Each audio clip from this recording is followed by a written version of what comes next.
तर हॅलो मित्रांनो, नमस्कार. कशा आहात?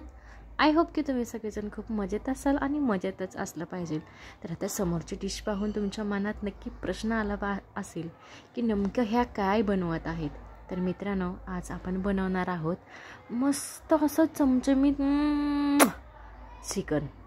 तर त्याच्यासाठी आपण चिकन असं मस्तपैकी असं छानपैकी पाण्यात 2-3 वेळा धुवून घेतलेलं आहे बघा. आणि त्याला छानपैकी असं मस्त असे हळद मीठ मसाला असा मस्त असा तडका देऊया छानपैकी. असं पाणी सुटेपर्यंत छान असं त्याला असं मिक्स करून ठेवायचं. जसं तुम्ही तरी करतच असाल घरी नेहमी. जे घरी कोण रोज रोज चिकन घेऊन येतात बघा, त्यांना ही रेसिपी माहीतच असणार आहे 100%. तर काय करायचं बघा, डोक्याला टेन्शन न घेता आता हे चिकन काय करायचं, ह्या पॅनमध्ये किंवा जाऊ द्या मरू द्या, माझ्याकडे आहे म्हणून मी पॅन वापरला. तुमच्याकडे असेल तर तुम्ही कढई देखील वापरू शकता.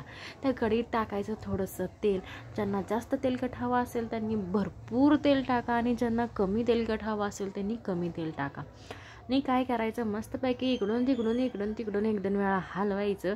आणि तोपर्यंत छान अशी त्याची ग्रेव्ही तयार करण्यासाठी काय करायचं बघा, थोड्याशा मिरच्या 2-3 घ्यायच्या, धनं घ्यायचं, नंतर बडीशेप घ्यायची, जिरा घ्यायचं आणि त्यांनासुद्धा छान मस्तपैकी इकडून तिकडून छान असंपैकी हलवायचं बघा. छान असं हे बघा मस्तपैकी असा लाल झालेला आहे. तर आता आपण काय करू, हे मिक्सरमधनं भुर्र दिसणं हलवून घेऊया.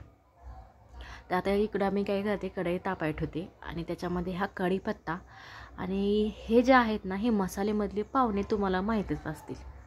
आणि थोडासा कांदा कट केलेला आहे आणि कांदा हा मिक्स करून असा टाकायचा आहे बघा ह्याच्यामध्ये. तर छान असा कांदा मस्त आपण काय करणार आहोत की परतून घेणार आहोत. तर अशा पद्धतीने एकदम लाल भडक होईपर्यंत बघा कांदा असा परतून घ्यायचा आणि ते चिकन जे आपण शिजवून घेतलेलं होतं हे मस्तपैकी याच्यामध्ये टाकायचं आणि चिकन देखील छान प्रकारे इकडून तिकडून मजात छानपैकी असं हलवून घ्यायचं बघा. आणि मस्तपैकी ते बुकटी जी मागाशी केलेली आहे ना, ते असे त्याच्यामध्ये असे वर्ण खास करणं टाकायची आणि तिला देखील असं छानपैकी इकडून तिकडं थोडासा मसाला धनं पावडर मीठ टाकून काय करायचं बघा, इकडून तिकडून लाल चटणी टाकून हलवून असं घ्यायचं. वास आला का? मला तर लय छान आला बघा वास, तुम्हाला सुद्धा आला असेल. छान असं बघा मस्तपैकी असं हलवून घ्यायचं. आता काय करायचं, आता टोमॅटोची ग्रेव्ही टाकायची राव. आता काय करायचं, आणि आता ही टोमॅटोची ग्रेव्ही टाकली की त्याला देखील असं इकडून तिकडून मस्तपैकी असं हलवून घ्यायचं बिना टेन्शनचं राव. भाजी हॉटेलसारखी मस्त अशी चमचमीत बनवायची, एकदम झणझणीत. बायको अशी खुशच झाली पाहिजे. तर काय करा, आता आपण काय करायचं, थोडासा आता ज्याला असे ग्रेव्ही खायची आहे त्यांनी अशीच ग्रेव्ही खायची. आणि हा मी लसूण वरनं टाकलेला आहे, तुम्हीसुद्धा ट्राय करून बघा. सगळी भाजी तयार झाल्यानंतर लसूण वरनं टाकायचा, काय भारी आणि खमंग टेस्ट येते राव. काय आता माझ्या तोंडात पाणी सुटायला लागले. तर छान असं पाणी सुटलेलं आहे बघा. आता हॉटेलमध्ये आपल्याला सुकं खायला देतात, माहीत आहे ना तुम्हाला. तर ज्यांना कोणाला सुकं खायचं आहे ना, ते अगोदरच असं मस्तपैकी असं वाटीत काढून ठेवायचं. पण मला काय ना सुकं खायचं नाही, त्यामुळं मी ना अशी मस्तपैकी ग्रेव्ही करणार आहे. आणि आधीच भाकरी 1-2 थापलेल्या आहेत, भात मस्तपैकी केलेला आहे. तर ह्याची ग्रेव्ही करायची आणि मस्तपैकी असा काला करायचा, लिंबू टाकायचं, कांद्यावर थोडंसं मीठ टाकायचं आणि मस्तपैकी असं खायचं.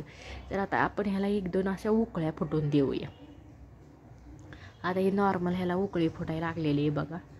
तर असं छानपैकी मस्तपैकी बाय काय झालं आहे माझं देखणं पिलू. मस्तपैकी असं चिकन शिजलेलं आहे बघा. तर आता काय करते मी, ह्याला थोडीशी आता वरून कोथिंबीर टाकते, टेस्ट येण्यासाठी, बाकी काही नाही.